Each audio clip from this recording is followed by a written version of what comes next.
Hi, I'm Edwin Samuelson. Welcome to the Cinefiles. Again, as you can see, we're not in our normal locale. We're actually at Nurse Betty downtown, continuing our discussion of various substance abuse films. This one today. Last time we spoke about films about alcoholics. This one we'll be discussing films about what else? Junkies and substance abuse issues such as heroin, you name it. We're going to be talking about it today. But before I begin, let me introduce my panel. To my left, Mr. Eric. To my right, Mr. Eric Kahn. I was going to say that this should be like a personal vice two-parter: drugs, booze, and women. For those of us who are inclined that way, as Nurse Betty is a pinup theme bar, and it's okay. And then to his left, Jeff Galashaw. And to his left, this film's about junkies, people. It's about junkies. Let me find the vein here. I think we're ready. Yeah, all right, Mr. Foltz, introduce yourself. Michael Foltz. All right, let's begin. I guess I'm Edwin Samuelson. All right, that's enough for that. Okay. All right. Well, Edwin is our third cameraman and our host. It's that we cut out, so don't worry about it. Ambidextrous. Okay, so let's discuss today. Today I wanted to discuss the film that one of my favorites. I think it's one of the best films to discuss about drug use, and I believe you guys might agree with me. It's Al Pacino's first film, starring role. Well, why don't we talk about the very first film that made heroin addiction really a focal point? Well, please remind me. That would be Otto Preminger's A Man with the Golden Arm. All right, let me start that off again.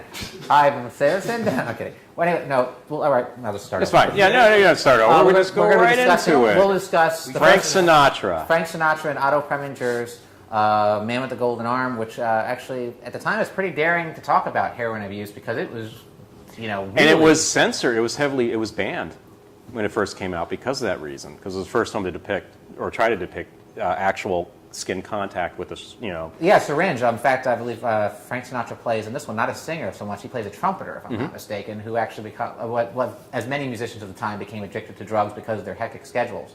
In fact, I believe Louis Armstrong actually had problems at one time, but then became a Satchmo. Had a very big became a big pothead.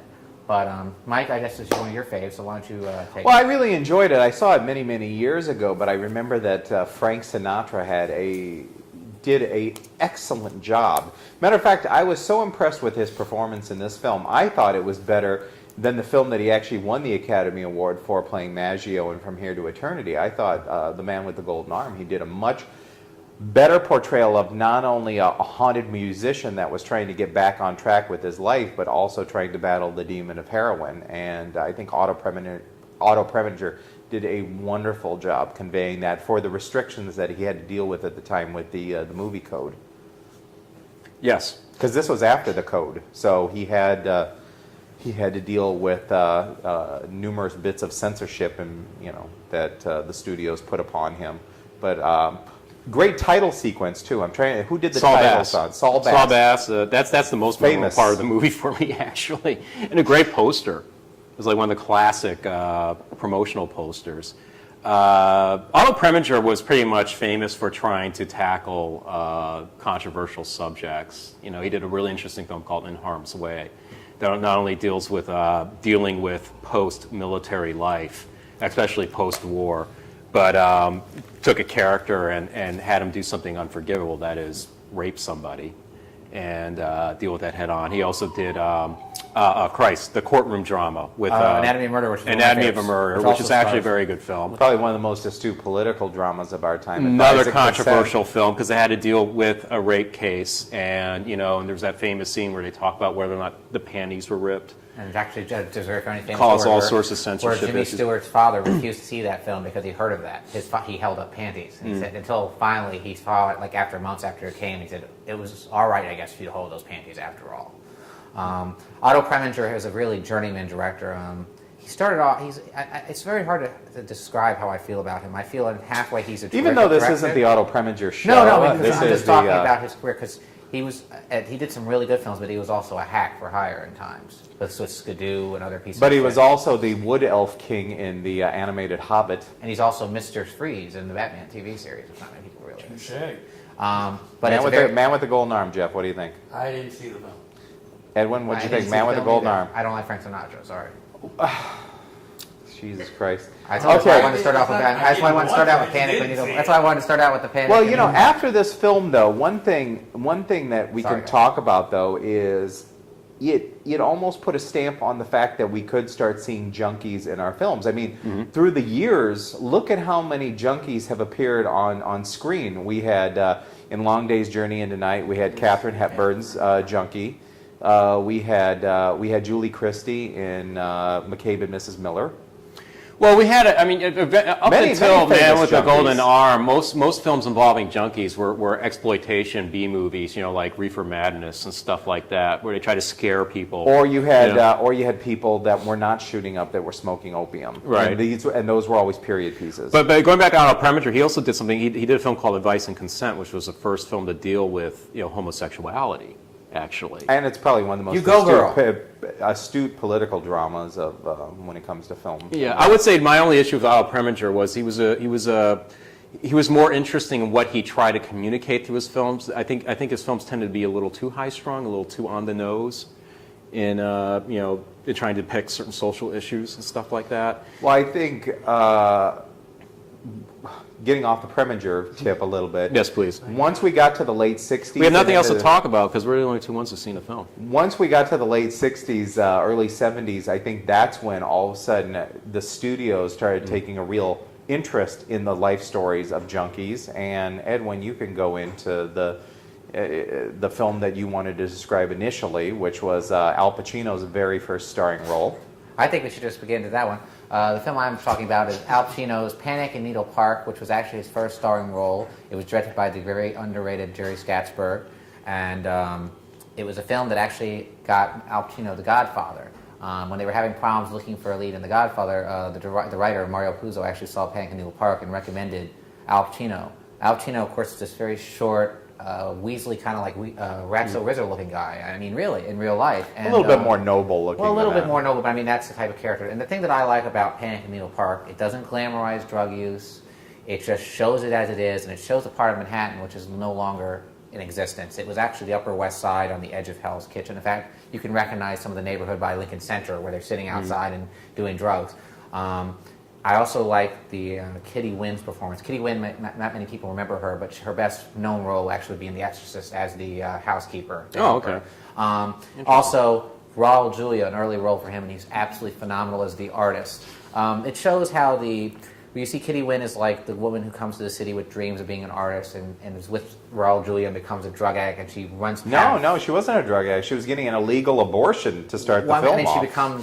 she's drawn into that scene. That's what I'm talking. She's in the art scene, and then she runs into Al Pacino's character, who is this a hardcore addict who steals televisions, anything to get a fix. And she falls in love with Al Pacino, and you just see that their relationship together. But you do not see, at the beginning of the film, though, you do not see him as a hardcore. He's a pretty charming guy. He's a charming guy, but she is recovering from the illegal abortion that she had, so she has to go to the hospital.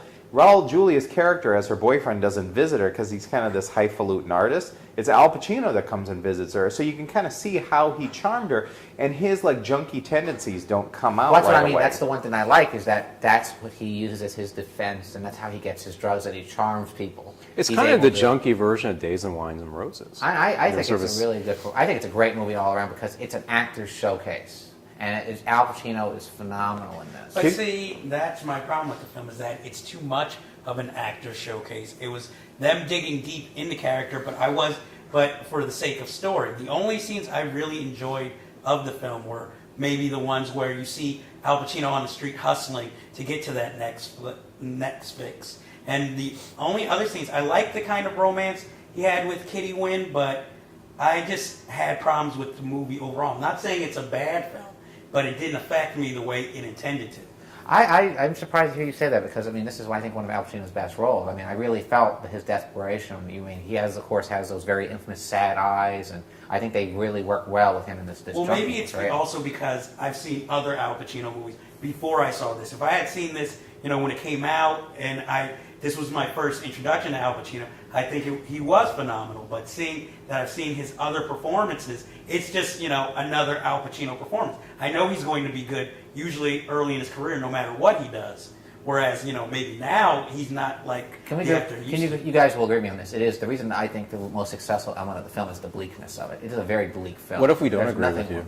Well, I'd be surprised. But Well, that one, I like I the don't know. ending. One of the periphery characters in there, one of the junkies that hangs out in Needle Park, I think has the quote of the film when they're sitting around talking about what's the best stuff they can get you off, and the guy goes, "You want to know what the ultimate high is?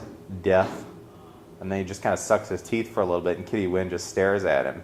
And I just thought that was the quote of the film. I mean, it's one of these things, too, where you get two great leads and they're acting, but the people around him, like Al Pacino's brother, so wonderful and slimy. The thing I think is what was interesting. I forgot the actor's name, too. I but he's haven't great. seen the movie in a while, I'll be honest with you. I wasn't able to see it again recently to prepare for this. But my recollection of seeing the film for the first time was how surprised I was at how unexploitative it was. Because That's what it I had a like. reputation for being an exploitation flick. Well, for its time, it might have been exploited. Yeah, but, but not when you now. see it, it's really not. It's like Jeff said, it's more of an actor showcase than it is about, the exploitive, weird, sick world of, drug abusers and stuff like that. Well, let's get into the other film that sort of came out not so late after that. By the way, Kitty Wynn could be a stunt double for Karen Allen. Okay. Didn't you find that? They're like twins, Karen Allen and Kitty Wynn. Not really. Okay, on to the next film. That's my opinion. I'm just speaking for The next myself. film, we should Dusty get and into Sweet McGee? Dusty's and Sweet McGee, which Which is a would be your really choice, right? interesting film. Really interesting film. And I'm really glad that you suggested it because I wanted to discuss this film because back in 1995, the Film Forum had a whole selection of films called their Junkie Cinema, and I saw this on a double bill with a Chris Christopherson film called Cisco Pike. And I saw Dusty and Sweets McGee, and I just was so blown away with it. And I'm going to actually throw a little bit of a curveball at you, Eric, because when I saw Dusty and Sweets McGee, that was what inspired me to do the film that when Eric and I first met, I cast him in a movie that I was making, and it was called Coming Down, and I decided to stop directing it after 2 weeks. I'm because shocked I and was having a appalled nervous with that breakdown. curveball. But Dusty and Sweets McGee was like the main influence of that film for me. it's an interesting film. It has an interesting history. It's a bit of a holy grail of films that has been available for a while, largely because of licensing issues, because it has a unique soundtrack. One quick thing. Special thank you to Nathaniel Thompson for providing us the copy of Dusty and Sweet McGee. Yeah, well, there you go. Excellent copy. So it's kind of hard to find it, though. It's available. You can see it on If you the. guys are interested to see it for yourself, Warner it's Brothers available- Archive? the Warner Brothers Archive, which will send you a DVD-R directly to you for $14.99 or $19.99. It's a very rare film, never been released, so if you're interested in it, it's definitely worth ordering. And it's directed by a guy named Floyd Matrew, who's probably most famous for a film called Hollywood Nights. It used to be on late night Cinemax And a American lot. Hot Wax. Tony Danza. And he has But like- American Hot Wax is another film that's has a bit of a cult following, but is an amazing movie. It's really, really good. With Jay Leno. Jay Leno has a bit part in it, yes, but And he also made Frank another Ocean. film called Aloha. Aloha something and Rose. Bobby and Rose, that's it. Yeah. But it's an interesting film because in the film he casts the actual drug addicts as drug addicts, whereas everyone else are actors. You have a couple of characters that are like the pushers, or sort of like the drug sellers, but they're actors. One of whom is played by Billy Gray, who was the teen star of Father Knows Best. And his character's name 1950s. is Billy Ray, which I think is kind of funny. Which is really funny, but apparently he sued Leonard Maltin because Leonard Maltin, in his guide to movies that comes out every year, said that he was one of the actual drug addicts, and so he had to change that. Which is But- funny because Billy Gray had a terrible cocaine and drug problem. Yeah. I don't know about this time, but after Father Knows Best, he had a terrible drug addiction. So But anyways, I think it's a really interesting film. I can't wait for Jeff. It's very much a Jeff- verite type film. It feels like a documentary, even though it isn't. It has a very interesting. it is a cinema Pace to verite, it. but Jeff it's and I also really didn't got like it too the. much. More on that in a minute. Okay, Jeff, cut loose.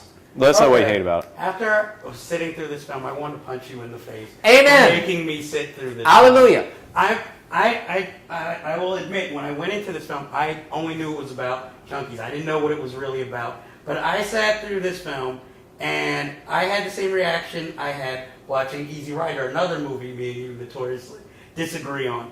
I could see why people would like it, But sitting through it, I just found it to me to be a waste of time. You say it, Brother Jeff. I didn't really care about any of the characters. I understand they're going through drug addiction, and it might be interesting to watch. But the teen couple, that was a little heartbreaking. You have to admit. And that whole scene where he's like injecting the heroin into her mouth. That was the only painful to scene watch. of interest in the whole film. I didn't care about the teen couple, though. Call me dark-hearted, but I really didn't care about any of the characters. The only character who I found mildly interesting was the guy who was talking about going to prison and how they used to beat them in the elevator. Well, he was my favorite character, Tip. I think was the character. Clifton was his name. Yeah. No, Tip. His name in real life is no, it's Clifton. more on this one. Like, you know, he wanted to give Yeah, these junkies like a loose outline and act could it out, see that, but they but- weren't up for the task. The only thing that I don't entirely disagree with you guys. I by do the way, like because- my little favorite vignette is the one where the guy is going for the car stereo and he's talking about how about them Sonys? I heard that's a good stereo. The Jap ones. Oh, and then there was the other one. I heard a Craig is good. I'm like, Craig, that's a piece No, of shit. that's his little cohort, the junkie. Oh, and that fight club. cohort junkie was one of the cinematographers on the film.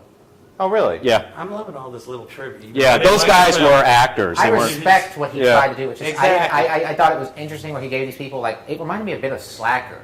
You know, he gave these actors a little bit something to I do. would say that But I, they where couldn't bear I it. agree with you. I see where you're coming from, and I can see where you're coming from. I long-winded. thought it was a much more interesting film in concept than it was a successful movie for me as well. But I still found it interesting to watch. I was, you know, my favorite scene actually in the entire film was when that guy, Tip, goes into the restroom in the laundromat with the other guy, and he starts a freebase, whatever. You're messing with my high, man. And You're messing with my high. The guy's expecting to get his fix, and he never gives it to him, and just like leaves and says like basically fuck But you. whenever you see those two guys together, they always look like men on a mission. Yeah. They're walking like lockstep, and they're very serious. And they have, and that's No our problem. movie soundtrack. Where was- What is that ringer? And they both have the I know same that white song. T-shirts, and they both have the same mustache. It's like they're a part of a club or a gang or whatever.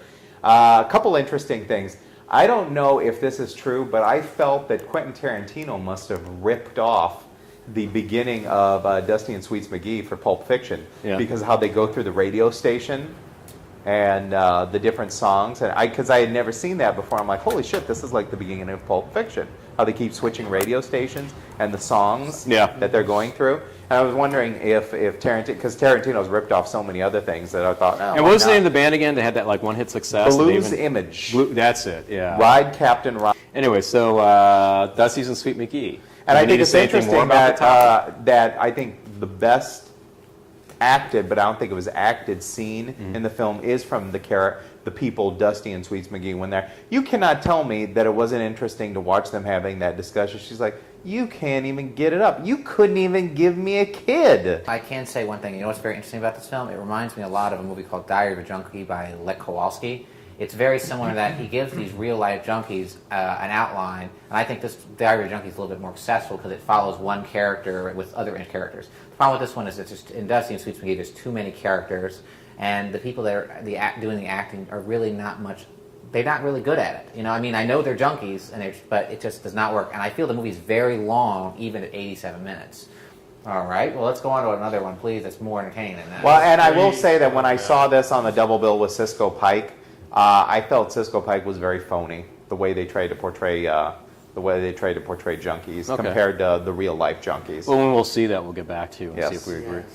What's the next one? Is it Drugstore Cowboy or? Well, I was going to ask you guys. I would actually like to say nobody saw this except for Jeff and I, but a wonderful film by the director Ivan Passer, directed a film called Born to Win. with Robert De Niro. Or whatever. No, George Siegel. George Siegel was wonderful in You'll this see film. it in lots of bargain bins for $1 because it fell into public. But domain. it's not worth $1. It's a very good film. I feel it's a very underrated film. If anything, you could rent it just for the early cast members because you have George Siegel, Robert De Niro, one of my favorite unsung actors, Hector Elizondo. You have Paula Prentice, and you actually have Burt Young. He doesn't have a big role in it, but you know he's one of the thugs of one of the mobsters in the film. But I mean, I have grown up watching George Siegel. He has obvious range, but he's always, I don't know how to say it, he's always come off as foofy or more a little upper class. But it was interesting here to see him more down and dirty, you know, the street junkie, like how you were talking about Al Pacino's performance in Panic and Needle Park. Panic and Needle Park. I felt the same way watching George Segal in this film. But this is something I've never seen George Segal. You know what would be an interesting perform. parallel for you guys to watch? Have you seen Terminal Man? Terminator Michael Dread. Crichton In fact, thing. I have a copy of that. It's probably the best Michael Crichton adapted thing. It's one of the first. And in that, basically George Segal plays this guy who has, sociopathic tendencies, and he has these blackouts. They decided to do this experimental treatment where they put electrodes in his brain to try to control that. But in order to control it, it has to be stimulated. And he gets addicted to those stimulations. And as a result of being addicted to those stimulations, he becomes more and more psychopathic. Therefore becomes the Terminal Man. But it's interesting. It sounds more, pulpy than it actually is. It's Michael But Hodges. basically, it's an Michael- addiction movie. I mean, he's Michael Hodges, who directed Flash Gordon. yeah, Mike Hodges directed it. Get Who also Carter did, fame. did the Get best Carter, scene Croupier. moments. Yeah, yeah. Well, I really recommend to both you guys and our audience out there to check out Born to Win. Born to Win. Agree. I'll check it out. George Segal breaks your heart in the film, especially at the end, and I think it's probably one of his finest acting roles next to California Split. He plays somewhat similar character, except the ending is very different because in California Split, he kind of winds up on top and realizes it's not all that it makes to be, and at the end of this Born to Win, you're just... So let's get on to our next one. Let's go on to our next one. Before we do that, we're going to have a lot of people going on the internet and complaining about our first part episode where we did a thing on booze. People are going to wonder why we didn't talk about leaving Las Vegas. Well, Why? It's been talked about to death. we've been talking about the death. But anyway, Sure. so we acknowledge we didn't talk about it.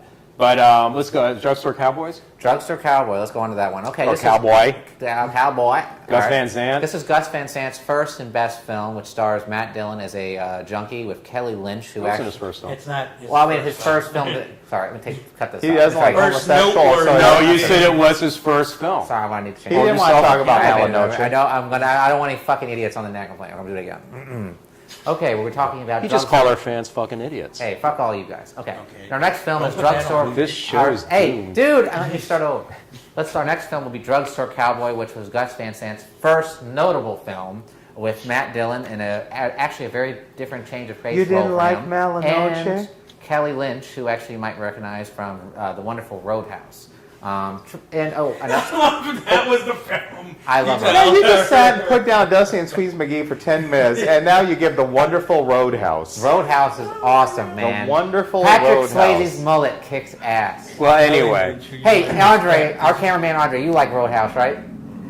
There Thank you you, go. see? See, there we go. Good taste. Okay. Let's talk Anyway, about so... Drugstore Cowboy. And an earlier appearance too by Heather Graham and James LeGros. Very Right. good. In our first part of this, our drugs and booze thing, we're doing a two-parter. In the booze thing, we mentioned we're slightly disappointed with Matt Dillon in Factotum, which was supposed to be his take on Charles Bukowski.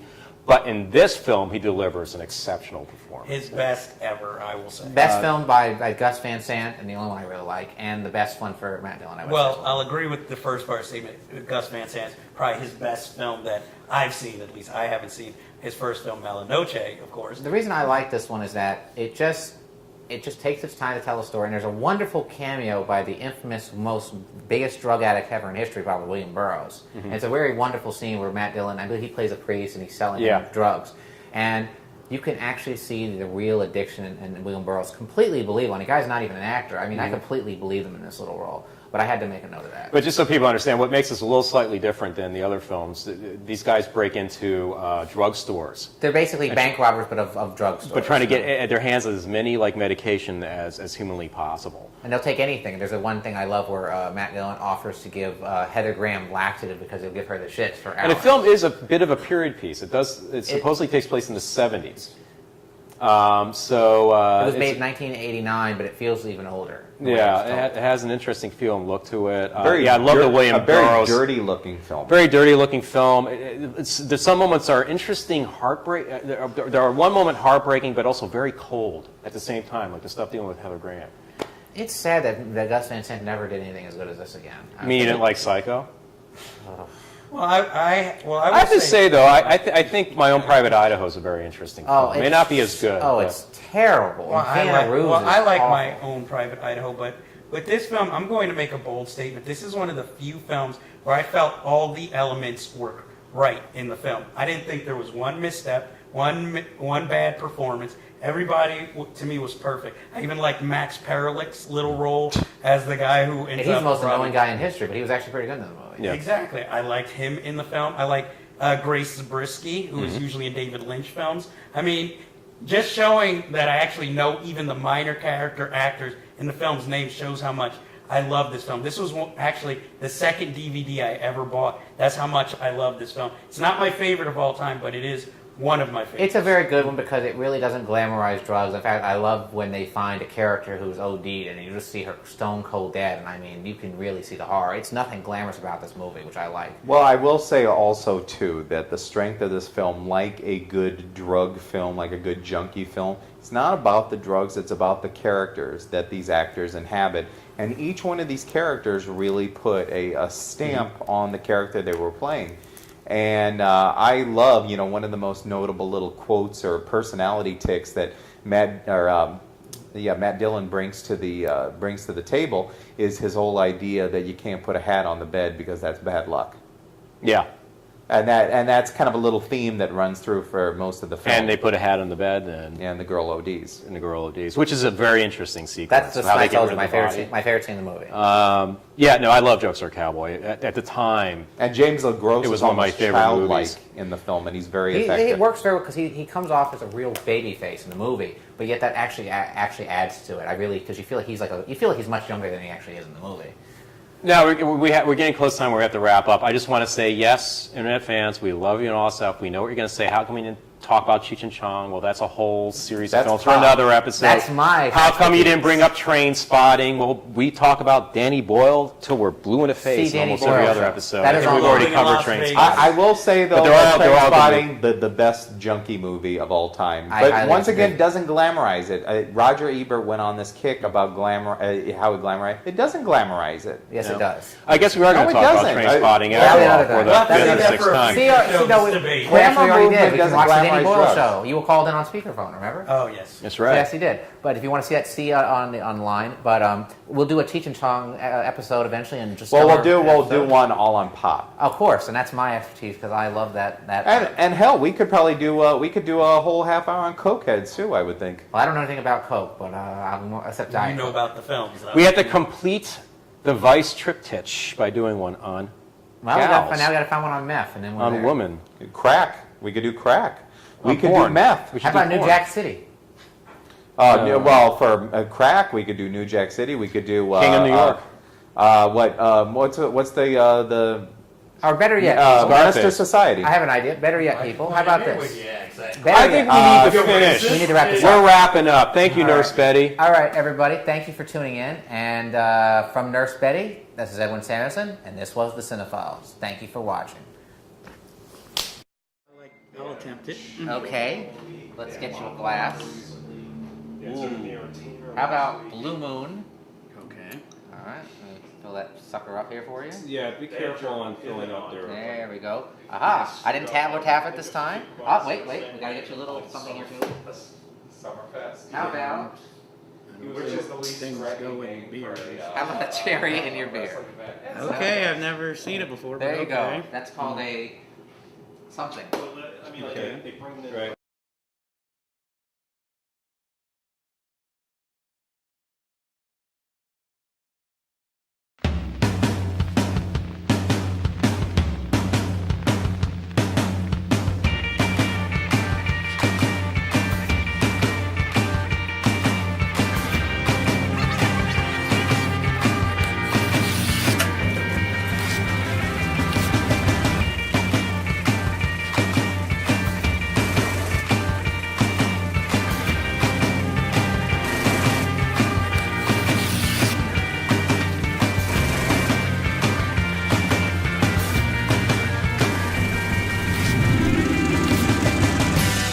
Personal vice, two-parter, drugs, booze, and women, for those of us who are inclined that way, as Nurse Betty is a pinup theme bar, and it's okay.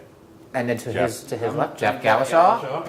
And to his left, This film's about junkies, people. It's about junkies. Let me find the vein here. I think we're ready. yeah, all right, Mr. you. Foltz, introduce yourself. Michael Foltz. All right, let's begin. I guess I'm Edwin Samuelson. All right, that's enough for that. All right, well, so, Edwin is our third cameraman and our host. It's Well, no, we're Amazing. just that we cut out, so don't worry about it. Ambidextrous. Actually, at the time, it was pretty daring to talk about heroin abuse because it was, really, And it was censored. It was banned when it first came out because of that reason. Because it was the first film to depict or try to depict actual skin contact with the. Yeah, syringe. In fact, I believe Frank Sinatra plays in this one, not a singer so much. He plays a trumpeter, if I'm not mistaken, who actually what as many musicians of the time became addicted to drugs because of their hectic schedules. In fact, I believe Louis Armstrong actually had problems at one time, but then became a Satchmo. had a very became a big pothead. But Mike, I guess this is one of your faves, so why don't you take Well, it? I really enjoyed it. I saw it many, many years ago, but I remember. Okay, so let's discuss today. Today, I wanted to discuss the film that one of my favorites. I think it's one of the best films to discuss about drug use, and I believe you guys might agree with me.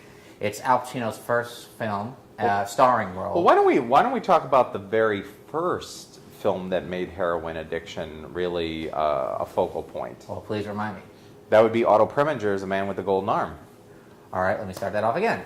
I'm Saracen. I'm kidding. Well, anyway, no. Well, all right, I'll just start. It's over. fine. Yeah, no, you don't start over. We'll just go gonna be right discussing- into it. We'll discuss the Frank first- Sinatra. Frank Sinatra and Otto Preminger's Man with the Golden Arm, which.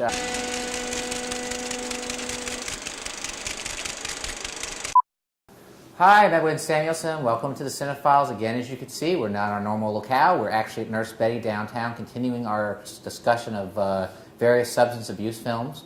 This one today. Last time we spoke about films about alcoholics. This one we'll be discussing films about what else? Junkies and substance abuse issues such as heroin, you name it. We're going to be talking about it today. But before I begin, let me introduce my panel. To my left, Mr. Eric. I'm sorry, yes, to my right, Mr. Eric Cohen. I was going to say that this should be like a